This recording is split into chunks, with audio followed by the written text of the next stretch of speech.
ada dua jenis pengetahuan. Oke, yang pertama adalah knowledge about, yang kedua knowledge of. Pengetahuan diskursif dan pengetahuan intuitif. Pengetahuan diskursif itu ya pengetahuan akal. Kalau pengetahuan akal itu pengetahuan, kalau definisinya Bergson, diperoleh melalui simbol-simbol. Jadi memahami simbol lewat simbol. Itu diskursif. Kenapa begitu? Karena ada jarak. Barang ini namanya handphone. Tapi kata-kata handphone kan juga simbol. Jadi untuk memahami ini secara diskursif, kamu butuh simbol, ayo kata-kata handphone itu.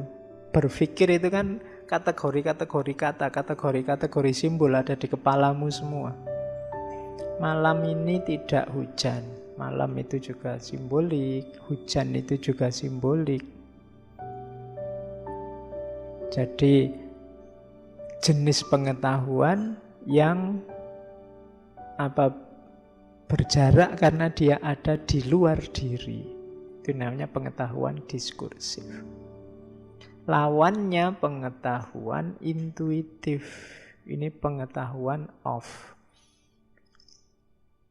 Jadi pengetahuan ini sifatnya intuitif, langsung hadir dalam dirimu, kamu rasakan dan kamu pahami. Jadi teh ini, kamu memahami teh ini sifatnya diskursif. Tapi saya memahaminya intuitif karena saya minum langsung. Maka aku paham teh ini. Kamu kan melihatnya, oh itu teh itu gelasnya besar, mesti lebih awet. Terus paling ya manis, kemudian dari itu kan kamu menjelaskan di luar dirimu. Kalau saya, karena saya yang punya terus tak minum, saya rasakan, itu pengetahuanku tentang teh ini adalah knowledge of.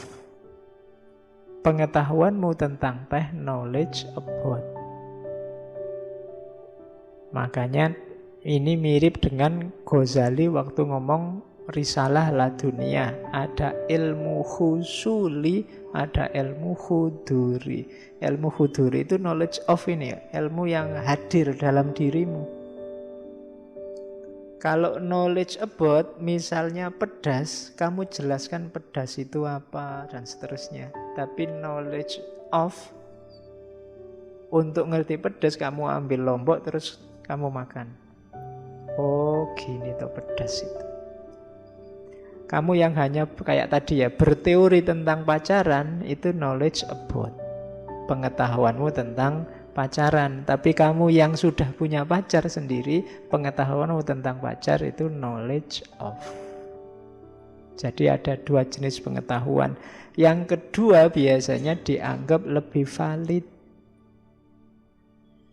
Kalau yang pertama kan hanya katanya dalam tanda petik ya. Tapi yang kedua itu tahu sendiri. Itu mungkin kalau dalam Islam kan ada ainul yakin, ilmul yakin. Kalau ini hakul yakin. Kamu kan hanya mengira-ira bahwa teh ini manis. Kalau saya merasakan sendiri.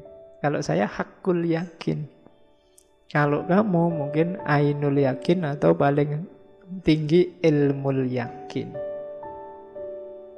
Kalau ilmul yakin itu ya kamu nyari indikator-indikator bahwa ini memang manis. Kemarin aku lihat takmirnya beli gula. Terus tadi gulanya sudah kelong separuh. Terus itu kan kamu tahu bahwa ini manis dari indikator-indikator. Itu ilmul yakin. Nah, kalau hakul yakin kamu merasakan sendiri. Kalau di Bergson dipilah dua besar, ada knowledge about, ada knowledge of. Nah, varian dari knowledge of itulah nanti yang disebut intuisi. Intuisi itu saya tidak baca ya, saya kasih ilustrasi biar kamu mudah memahaminya.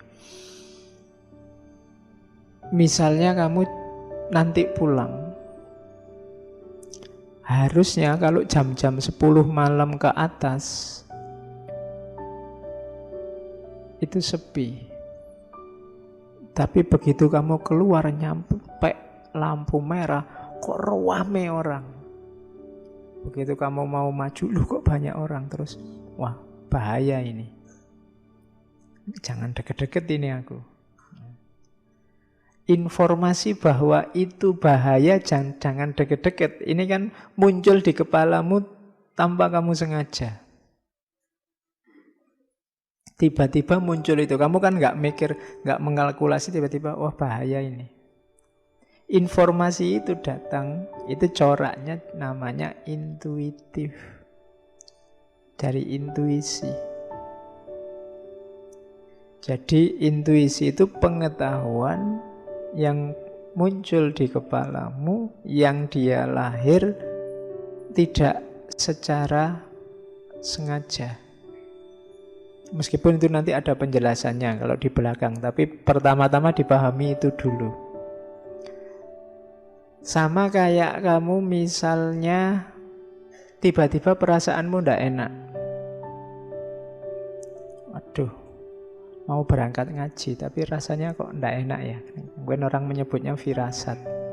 Firasat itu jenis pengetahuan intuitif.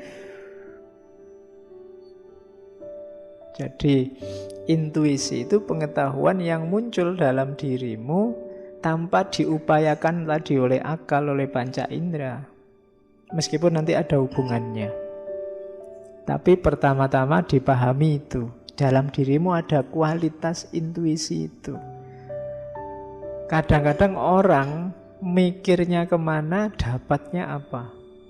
Kayak kamu misalnya dompetmu hilang. Tadi naruhnya di mana ya, dicari-cari tidak ketemu-ketemu. Waktu sholat malah ketemu. Wah iya tadi tak taruh di sana. Lo tadi lo akalmu jalan, nalarmu jalan. Tadi ada di mana kamu? Tadi habis di sini, di situ. Habis kamu cari sudah tidak ketemu. Tapi begitu kamu sholat tiba-tiba muncul data bahwa iya tadi tak taruh di sana. Semoga tidak hilang kan gitu. Itu pengetahuan intuitif namanya.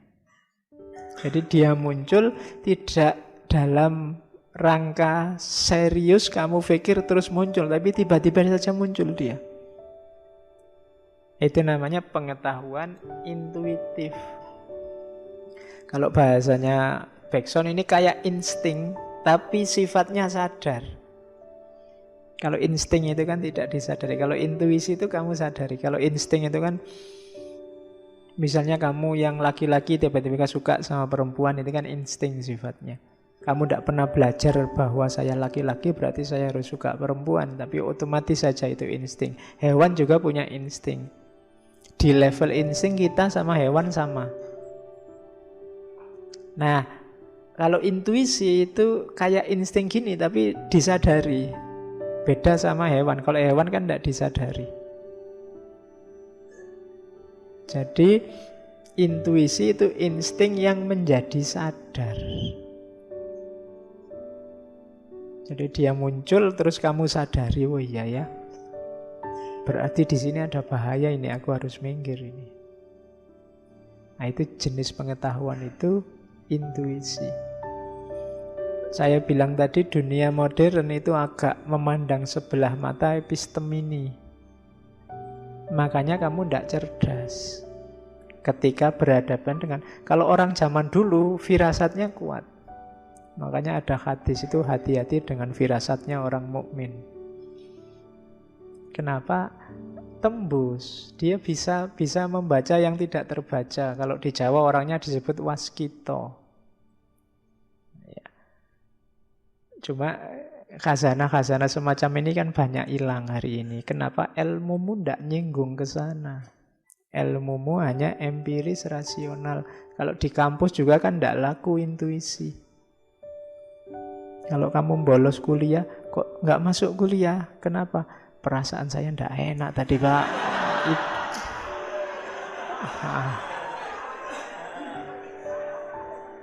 Itu kan ndak laku, dosenmu nggak terima kamu alasannya itu.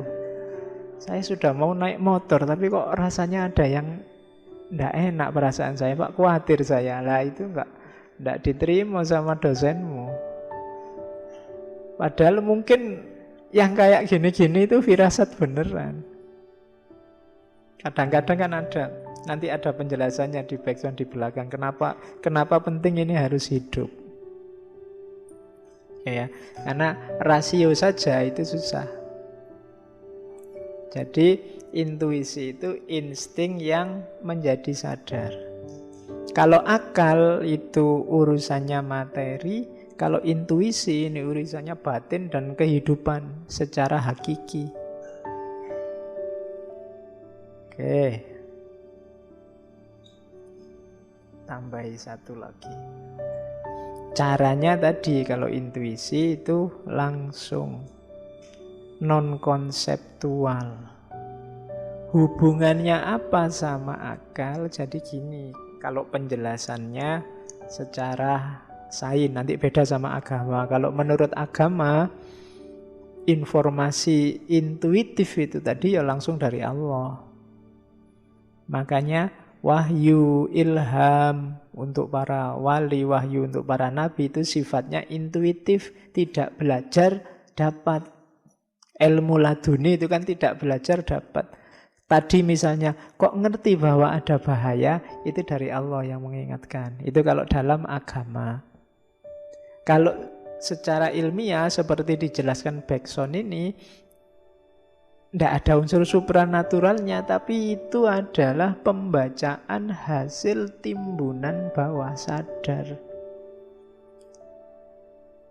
Kenapa tadi tiba-tiba kamu membunyikan bahwa ada bahaya? Ada informasi-informasi, pengetahuan-pengetahuan sepanjang hidupmu yang itu terkoleksi di bawah sadar, yang ini akan muncul di momen dan waktu yang tepat. Biasanya ketika ada peristiwa yang mirip.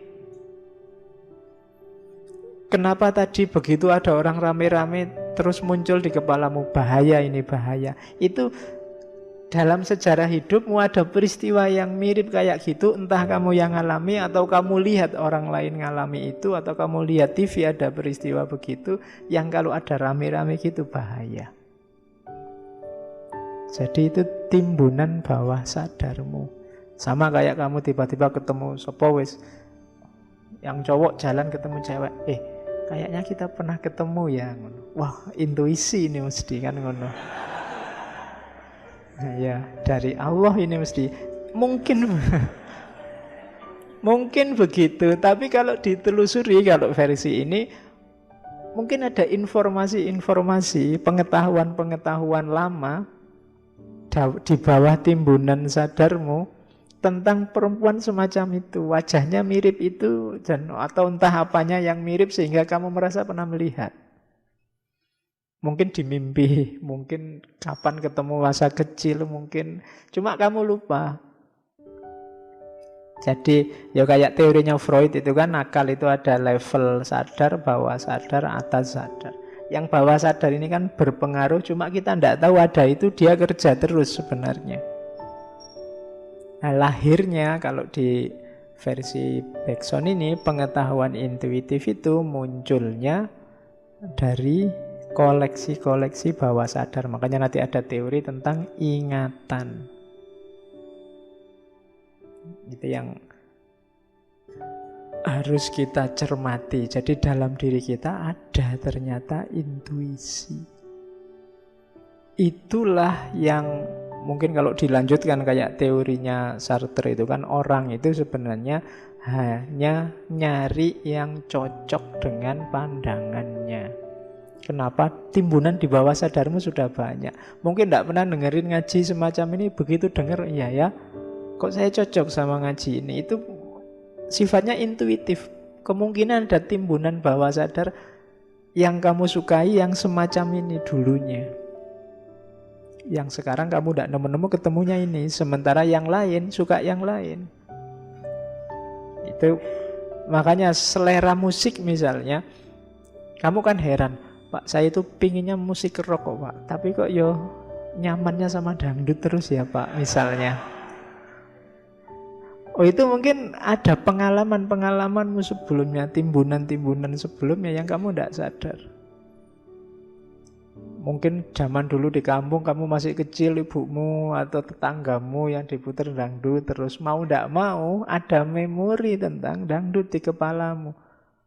Kalau ditanya musiknya apa, jazz, blues, tapi begitu ada dangdut kamu tidak sadar goyang.